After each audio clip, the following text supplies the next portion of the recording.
Practice Listening Test 3. Turn to Section 1 of Practice Listening Test 3. Section 1. You will hear a conversation between a student and a manager of a student hostel, who is explaining the rules at the hostel. First, you have some time to look at questions 1 to 6.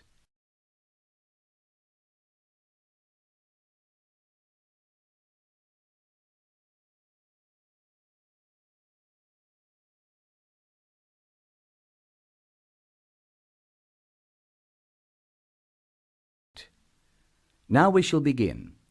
You should answer the questions as you listen, because you will not hear the recording a second time. Now listen carefully and answer questions 1 to 6. Excuse me, I want to ask you about the charges for meals. Are they the same as they were last year? No, I'm afraid they're not. We've managed to keep most of them the same, but we've had to increase the charges for breakfast. How much is it now? It's $2.50. It used to be $2. Oh, I see. What about lunch? It's unchanged, still $3. Does dinner still cost $3? Yes, it does, but we've managed to keep the prices down this year. But the best deal is the 3-meal plan for $48 per week. We give you vouchers to present when you come into the cafeteria, and you get 21 meals for your $48. That works out to a little more than $2 a meal. The 2-meal plan has gone up from last year's rate to $36 per week. We give you vouchers for that too. My sister was in this hostel before me. I'm sure the hours for breakfast used to be longer. Yes, they were. They used to be 7 o'clock till 9:30, but to keep our expenses down, we made them 7 o'clock to 9 a.m. Lunch is the way it was, though. Hold on. Dinner, 6 to 7:30. Isn't that a change? Yes, it is. And in fact, the form is wrong. It used to be 5:30 to 7:30, but now it's 6 till 8 p.m. 6 to 8 p.m. Well, that's good. So, which meal plan would you like? I'd like to think about it, please. I need to check my lecture schedule. I'll let you know by Friday. Now look at questions 7 to 10.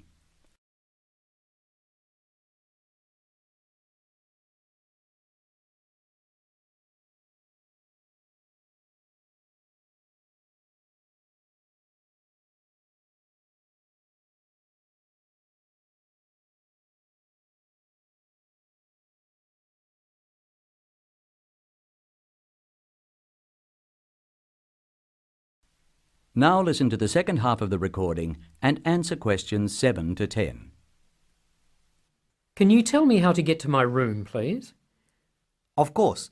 You're in the new wing, but I'm afraid you're going to have to go to a couple of other offices before you can have the key. You're in the admissions office now. Leave this office and turn right and go to the end of the hall. The last office is the fees office, where you can pay the balance of your room deposit. They'll give you a receipt. Okay. After you've been to the fees office, come back past admissions. You'll see a very large room at the northwestern corner of the building. You can't miss it. That's the student lounge. And if you go in there, you can meet some of the other students and see who'll have a room near you. Oh, that's good. Can I get a cup of coffee there? Yes, there's a vending machine in the corner. Then go to the key room, which is opposite the lift and next to the library. Show them your receipt and you can pick up your key there. My luggage was sent on ahead. Do you know where I should collect it? The box room is next to the women's toilet. You'll have to get a key from the key room. Thank you. That is the end of Section 1. You will now have some time to check your answers.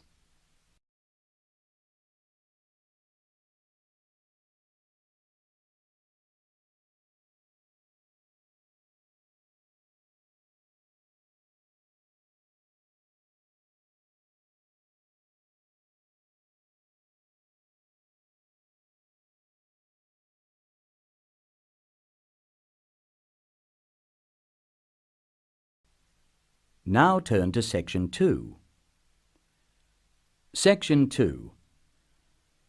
You are going to hear a teacher helping high school students visiting from an overseas school to fill in a school excursion permission note. First, look at questions 11 to 17.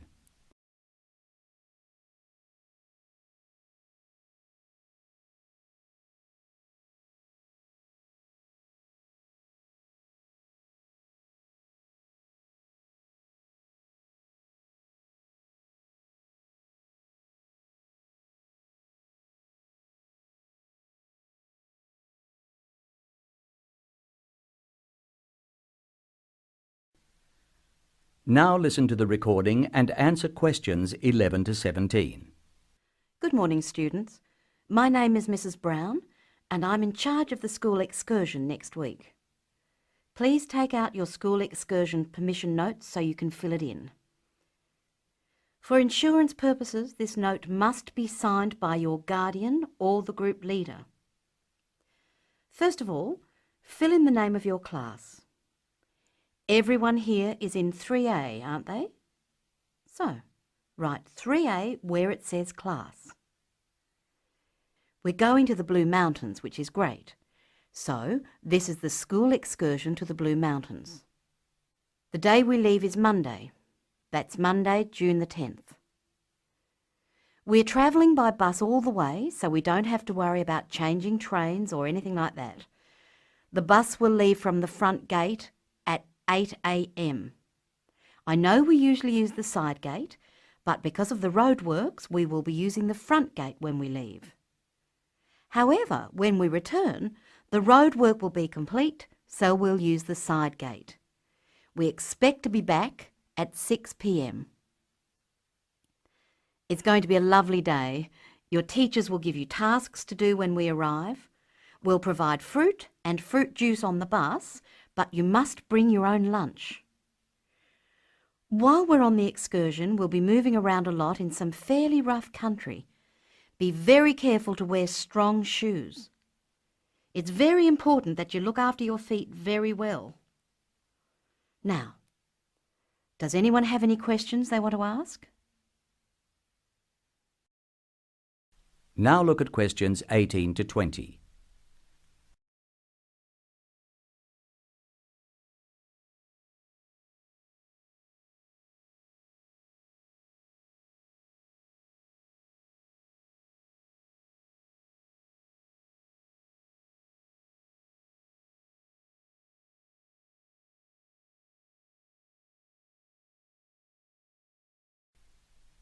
As the talk continues, answer questions 18 to 20. No questions? Okay. I'd just like to fill in a few more details. The bus should arrive in the Blue Mountains at 11 a.m. We'll have time to do the first of our tasks before lunch. The bus is not a new one, but it does carry one piece of special equipment, a first aid kit. I certainly hope we won't have to use it, but it's nice to know it's there in case we have a medical emergency. The other class on this excursion is 3B, so I know it'll be a good day. The last time 3A and 3B went out together was a thoroughly successful excursion. That is the end of section 2. You will now have some time to check your answers.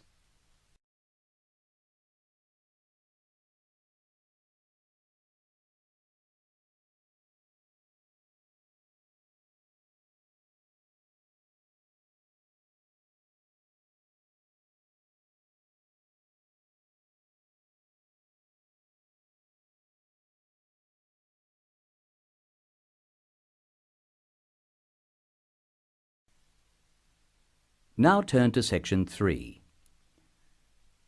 Section 3. In this section you will hear a conversation between Mrs. Lamb, a member of the staff in a large hospital, and Andrew, who is a student in the nursing school. Mrs. Lamb is explaining the rules about visiting hours in the hospital. Look at questions 21 to 27.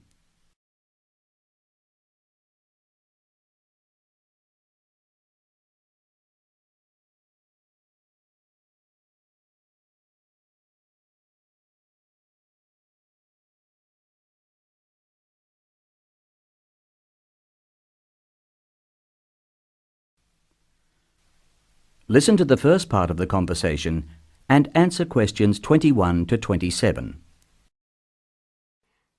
Hello, Andrew. I believe you want to know about visiting hours. Yes, I do, Mrs. Lamb. I have to fill this form out, and I'd like to have some idea why the different parts of the hospital have different times for visiting. I see. Well, let's start with an obvious one. Intensive care. People in intensive care are very sick indeed, and for that reason we say that visitors can come between 6 a.m. and midnight. I can understand that.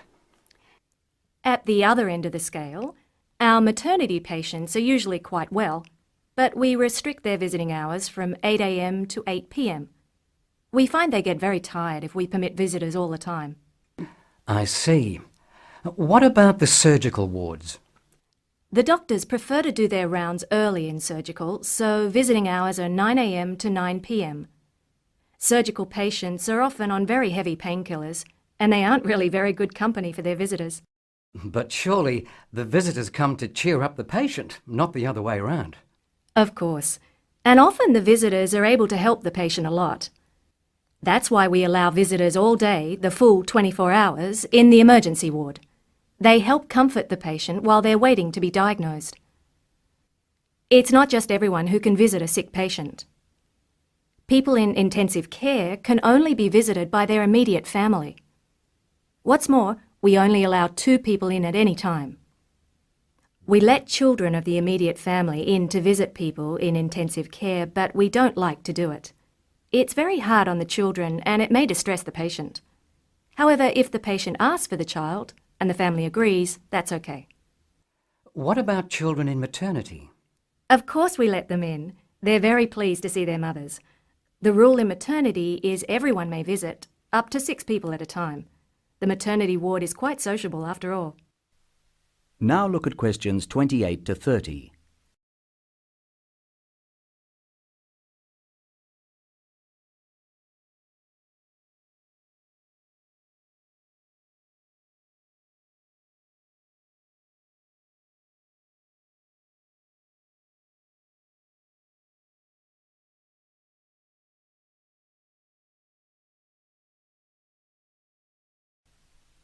Listen to the second half of the recording and answer questions 28 to 30.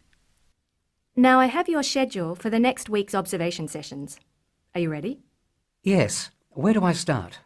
On Monday, you'll be in male surgical in the morning and in female surgical in the afternoon. You'll be following Dr. Shea on her rounds. Thank you. And on Tuesday? On Tuesday, you'll be with Dr. Thomas in the morning and Dr. Robertson in the afternoon. No, that can't be right. You're with Dr. Thomas in the afternoon and Dr. Robertson in the morning. Do I ever get to see Dr. Kim? Yes, you'll be with Dr. Kim on Thursday and Friday. She'll take you through the children's ward and through our new teenage ward for 12 to 15-year-olds. Great. I read a lot about that new ward. Will I see the schoolroom? Maybe another time. And what will I do on Wednesday? On Wednesday, you'll join the other students for lectures. You'll be in the Redmore lecture room between 8 and 10 a.m. and later between 2 and 3 p.m. Thank you. Do you know how big my class is?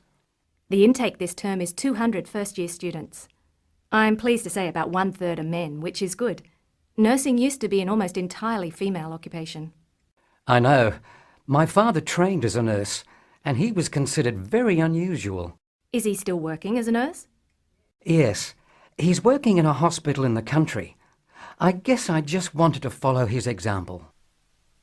That is the end of section 3. You will now have some time to check your answers.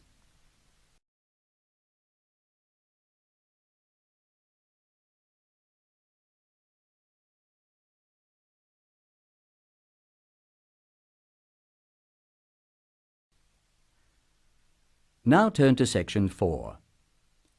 Section 4. You will hear an extract from an introductory talk given to a group of students who have just entered a university residential college. The speaker is the principal of the college. First, you have some time to look at questions 31 to 40.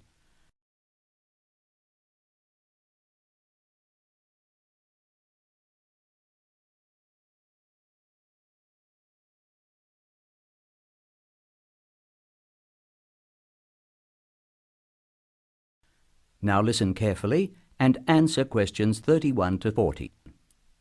Good morning, and welcome to Scholastic House.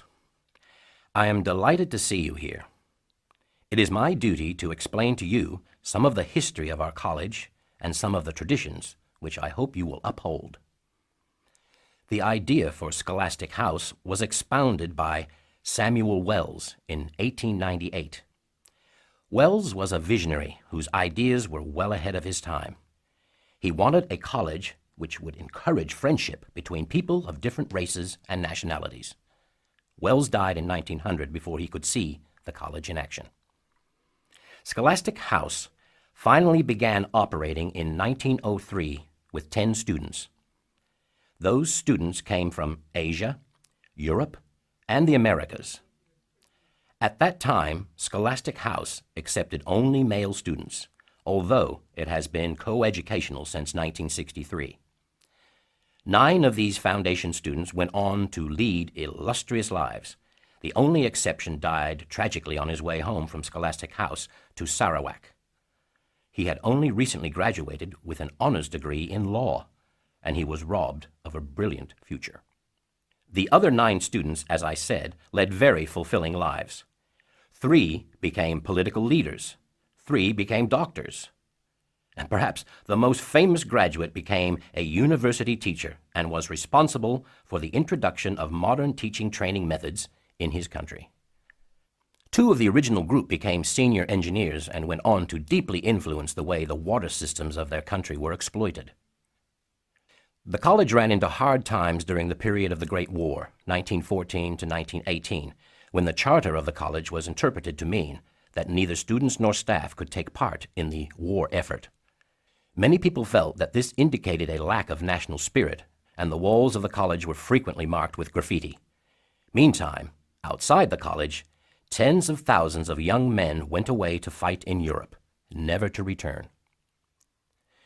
The college was building a reputation for learning and for tolerance of opposing views. Scholastic House debate and discussion nights were open to the public in 1927 and have been available to anyone who wishes to attend ever since. It is a proud tradition of the college that any view may be expressed, provided that it can be defended intellectually. Over the years, topics which were controversial at the time have been discussed and debated. As I said, the college has a proud history of publicly examining controversial issues. Why should we do this? The publicity we receive is often sensational, and there is no joy in encouraging argument for its own sake. In fact, that sort of discussion just increases tension. The only legitimate reason for our behavior is that it casts light upon the topic in question and informs the debate. And controversial topics are the ones which most need informed attention. As the world forges ahead, we often find our scientists have outstripped our philosophers. We frequently develop scientific marvels without realizing their full implications. Nowhere is this more obvious than in medicine. We are now able to keep people alive far longer than before, but this medical ability must be measured in relation to the quality of those lives. I urge you to spend your time at Scholastic House wisely. You are the heirs of an excellent academic tradition, of which we can all be justly proud. It is your responsibility to continue this tradition of querying where our world is going. Progress is not always upwards. I wish you every joy in your time here, and I hope that I will hear much well-informed debate from you.